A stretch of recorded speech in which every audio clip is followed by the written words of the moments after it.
जय हिंद दोस्तों, मैं रणबीर सिंह स्वागत करता हूँ फिर से आप सभी का आपके परिवार वाणी फॉर एग्जाम में।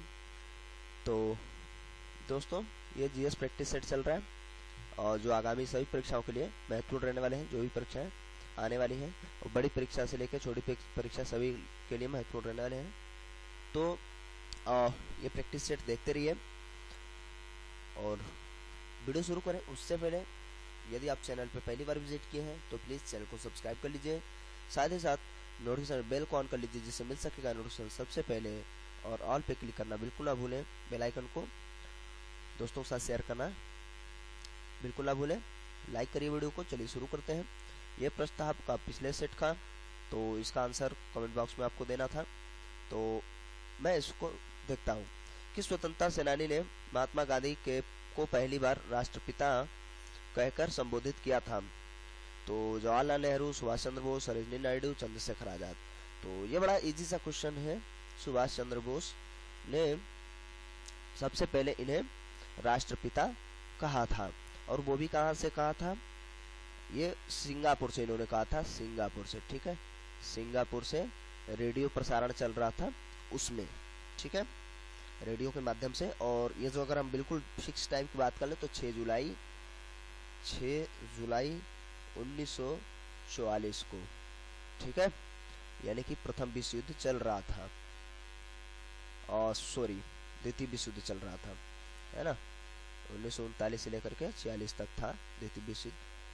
तो 6 जुलाई 1944 को उन्होंने रेडियो पर महात्मा गांधी को राष्ट्रपिता के नाम से संबोधित किया था। उसके बाद सरोजिनी नायडू ने, अगर हम बात कर लें ऐसे बड़े सक्सेस के रूप में, बाकी तो लोग पुकारने लगे वो अलग की बात है। फिर सरोजिनी नायडू ने एक महफिल में कहा था 28 अप्रैल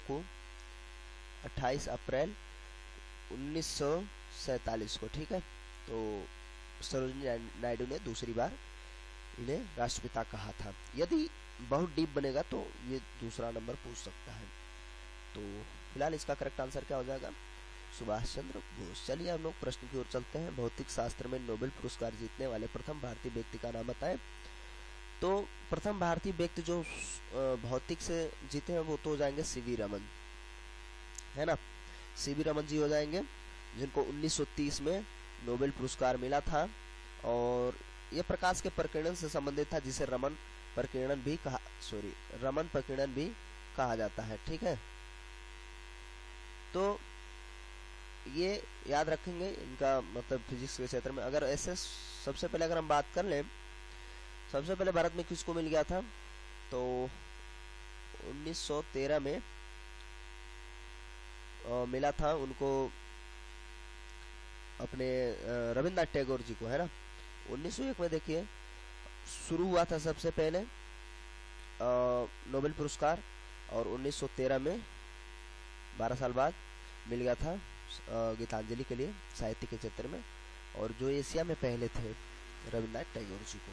ठीक है, चलिए फिलहाल हम लोग का करेक्ट आंसर 4 हो जाएगा। आगे चलते हैं। किस भौतिक मात्रा का सीमेंस में मापन किया जाता है? ये आपका थंबनेल का क्वेश्चन है, बहुत ही बेहतरीन और हम कहें तो बढ़िया क्वेश्चन है। ठीक है, तो ये सीमेंस में मापन किया जाता है किसका? तो विद्युत चालकता की, है ना।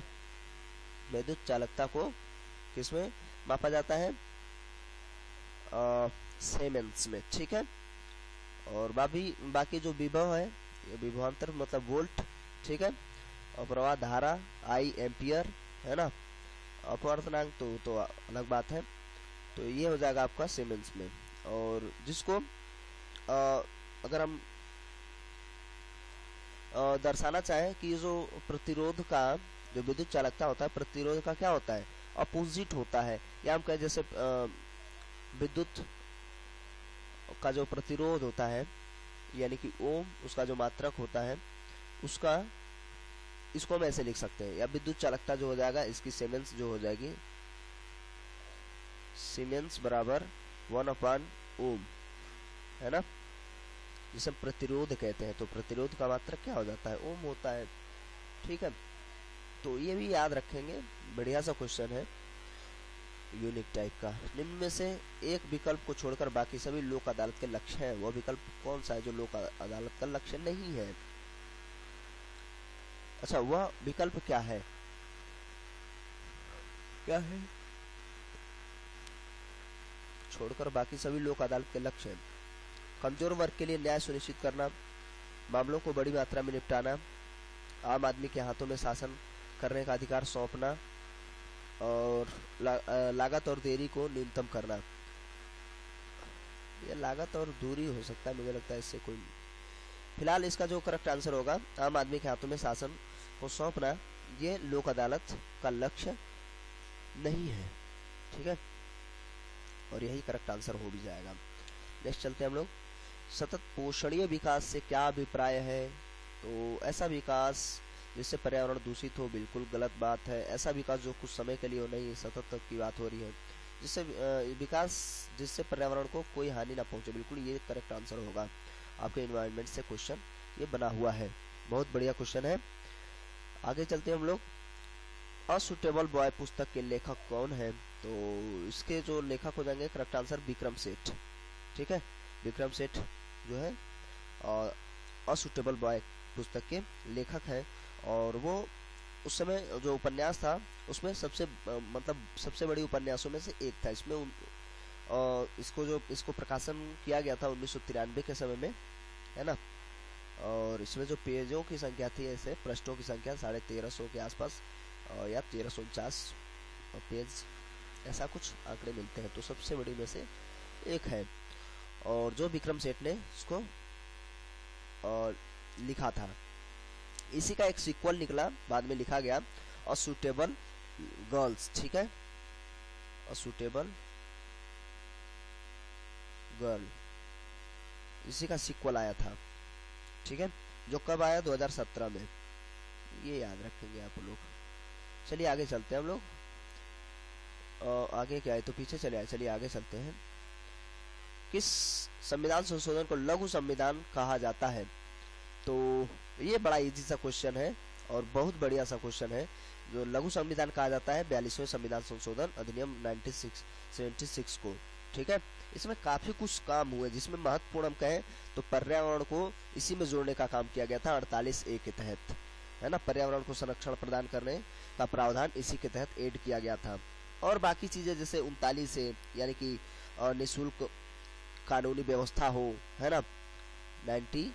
39A, उसके बाद 39F, यानी कि बालकों को जो उनका जीवन यापन हो सके, है ना, वो सही ढंग से हो सके, कुछ ऐसा उसमें मतलब प्रावधान किया गया था, है ना।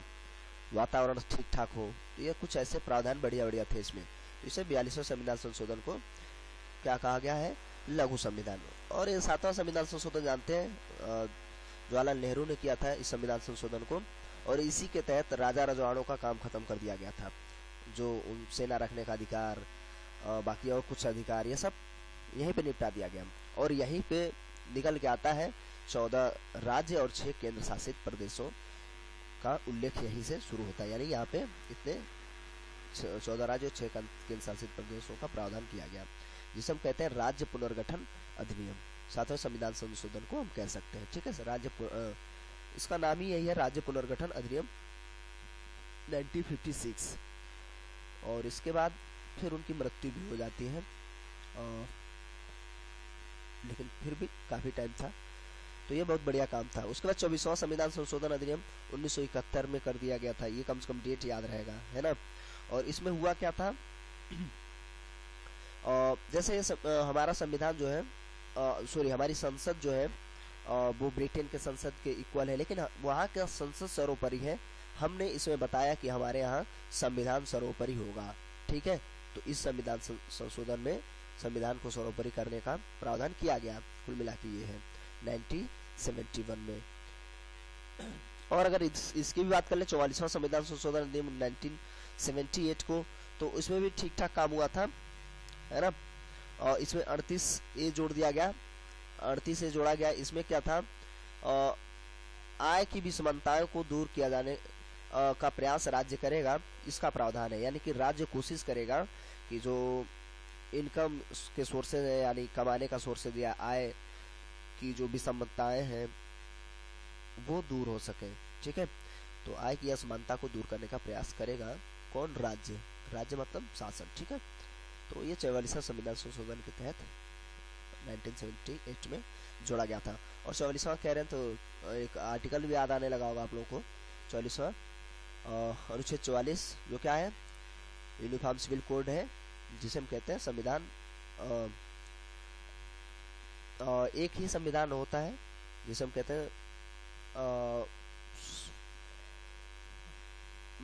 हिंदी में नाम नहीं याद आ रहा है, चलिए फिलहाल यूनिफॉर्म सिविल कोड कहते हैं, समान सिविल संहिता। ठीक है, यही नाम है, जो गोवा में अभी तक लागू है। देखते हैं आगे कुछ ऐसा संकेत देखने को मिल रहा है, कुछ हो सकता है। ठीक है, निम्नलिखित में से किसने अंग्रेजों के विरुद्ध हुए 1857 की क्रांति में हिस्सा नहीं लिए थे या लिया था, मतलब थे ने कहा थे? तो तात्या टोपे ने भाग लिया था, रानी लक्ष्मीबाई, नाना साहेब, लेकिन टीपू सुल्तान नहीं लिया था। क्यों? क्योंकि भैया ये 1857 की क्रांति है और टीपू सुल्तान और उसके पापा पहले निपट गए थे, है ना, हैदर अली। तो इसका जो टाइम पीरियड था 1782 से मैसूर का बहुत महत्वपूर्ण और बहुत ही बेहतरीन राजा था, जिसका 1782 से 1799 तक इसका कार्यकाल रहा। और कार्यकाल का मतलब क्या है? मतलब इसका शासन रहा था। और 1799 में जो चौथा आंग्ल मैसूर युद्ध हुआ 4 मई को, उसमें इसकी मृत्यु हो गई। 1799 में चतुर्थ आंग्ल मैसूर युद्ध हुआ था। तो काफी कुछ अच्छा इन दोनों बाप बेटों ने मिलकर किया। टीपू सुल्तान, हैदर अली, काफी सुसज्जित इनकी सेनाएं भी थी और ठीक ठाक माहौल था। ठीक है, और जीडीपी उस समय के सापेक्ष की बात करें तो बहुत ही बेहतर था। अंग्रेजों ने इस पर चर्चा भी किया है कि कैसे ये सब चीजें थी। फिलहाल ये सब जानते हैं आप लोग सारे के सारे 1857 की क्रांति में कई नाना साहेब ये इधर से संबंधित थे, जिसे हम कहते हैं जैसे शिवाजी के खानदान से थे। बाकी तात्या टोपे और रानी लक्ष्मीबाई की तो आप जानते ही हैं। तो कुल मिला के ये 1857 में भाग लिए थे। बाकी टीपू सुल्तान ने बहुत छोटा सा और सिंपल सा ये क्वेश्चन था। ठीक है, ऐसे क्वेश्चन होने चाहिए, है ना। और रेडियोधर्मी पदार्थ क्या उत्सर्जित करता है? ये भी इजी सा क्वेश्चन है। रेडियो तरंगे, इंफ्रारेड तरंगे, अल्ट्रावायलेट, एक तो टाइपिंग में गड़बड़ी हो रही इसमें, अल्फा बीटा गामा, है ना। तो अल्फा बीटा एंड गामा किरणों का उत्सर्जित कौन करता है? रेडियोधर्मी पदार्थ। तो करेक्ट आंसर ये चौथा हो जाएगा इसका। शिव कुमार शर्मा निम्न में से किस वाद्य यंत्र को बजाने के लिए मशहूर है? तो ये संतूर। ठीक है, संतूर को बजाने के लिए मशहूर है और ये जम्मू कश्मीर से बिलोंग करते हैं। इनको काफी कुछ पुरस्कार भी दिए गए थे। ठीक है, और काफी कुछ पुरस्कार में जैसे भारत रत्न दिया जाना, भारत सॉरी इसमें अकादमी पुरस्कार होता है संगीत के मामले में। और इसको मैं डिटेल से बता रहा हूँ इसमें क्या है। इनको सबसे पहले 1986 में 1986 यानी 1986 में नाट्य अकादमी पुरस्कार दिया गया था। ठीक है, उसके बाद पद्मश्री दिया गया था 91 में, उसके बाद पद्म विभूषण दिया गया था। ठीक है, तो पद्मश्री, पद्म विभूषण। तो अच्छा, इसका भी टाइम पीरियड की बात कर लें तो 1991 में क्या हो जाएगा? पद्मश्री, उसके बाद पद्म विभूषण दिया गया था 2001 में। ठीक है, तो 2001 में पद्म विभूषण तो विभूषित किया गया। कुल मिला के ये चीजें। बाकी अगर सितार, बांसुरी, असरोद किन किन नामों से जाना जाता है या कौन इसके प्रमुख वादक रहे हैं, तो देखिए सितार के रविशंकर प्रसाद जी हो जाएंगे, पंडित रविशंकर प्रसाद।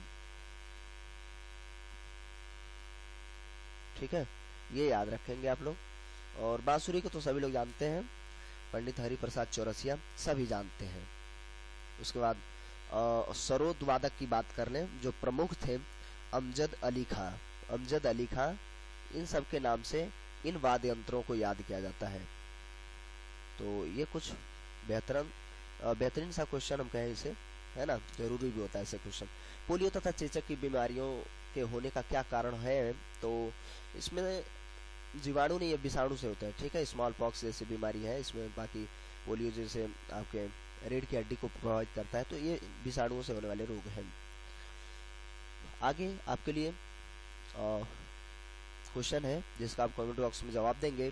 क्वेश्चन बहुत बढ़िया सा इजी सा है और सभी लोग कमेंट जरूर करेंगे। बेहतरीन क्वेश्चन है आपका। कितना क्वेश्चन अभी तक सही हुआ था अगर आप गिन रहे होंगे तो वो भी आप बताएंगे कमेंट करके कि आपके कितने क्वेश्चन सही हुए थे। मैं इसको कहना ही भूल गया। फिलहाल इसका देखिए, निम्नलिखित में से किस भारतीय राज्य का सबसे लंबी तटरेखा है? तमिलनाडु, कर्नाटक, गुजरात, आंध्र प्रदेश। और देखिए यूपीपी या दिल्ली पुलिस और भी जो जैसे एसएससी से संबंधित भी क्वेश्चन ऐसे प्रश्न बनते हैं, है ना। और प्रश्नों की ऐसे तो कोई सीमा नहीं होती है, कोई भी कहीं पूछा जा सकता है, लेकिन फिर भी तब भी ये ठीक ठाक क्वेश्चन है ये वाले अभी जो आपको प्रश्न मिला हुआ है। ठीक है। बाकी जो पीछे सेट में थे बेहतरीन क्वेश्चन थे जो बड़े से लेकर छोटे सभी एग्जाम के लिए महत्वपूर्ण रहेंगे। तो आप किसी भी एग्जाम की प्रिपरेशन कर रहे हैं तो आपके लिए महत्वपूर्ण रहने वाला है। पूरा प्रैक्टिस से देखते रहिए और चैनल को सब्सक्राइब कर लिए होंगे, उम्मीद है। नहीं किया तो प्लीज़ कर ही लीजिए, साथ साथ नोटिफिकेशन बेल को ऑन कर लीजिए। दोस्तों के साथ शेयर करना बिल्कुल ना भूलिए और वीडियो को लाइक करिए। चलिए कमेंट करिएगा। मिलते हैं अगले वीडियो में, तब तक के लिए नमस्कार। जय हिंद, जय भारत।